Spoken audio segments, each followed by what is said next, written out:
এ কথা আমি কাকে বলি? আমার প্রেমিকা ছিল একজন খুনি। সে আমার মন হত্যার আসামি। আফসোস, এই শহরে প্রেম বিচ্ছেদের কোনো আদালত নেই। প্রেম প্রতারণার কোনো সুষ্ঠু বিচার হয় না। যদি প্রেম প্রতারণার সুষ্ঠু বিচার আমি পেতাম, তাহলে ফাঁসির মঞ্চ থেকে তুমি রেহাই পেতে না। এত অভিযোগ, জেদ, রাগ, অভিমান কেনই বা থাকবে না বলো?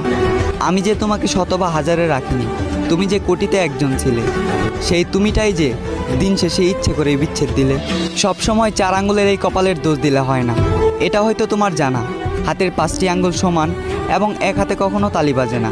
ঠিক তেমনই একটি সম্পর্কে দুইজনের সমান আগ্রহ বা চেষ্টা না থাকলে সম্পর্কটা কখনোই পূর্ণতা পায় না।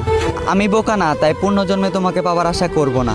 আমি বিশ্বাস করি পুনর্জন্ম বলতে কিছু হয় না। এই জন্মে তোমার সাথে দেখা, তোমার চোখের দিকে তাকিয়ে থাকা সবই স্মৃতি হয়ে থাকলো, তোমাকে আর নিজের করে পাওয়া হলো না।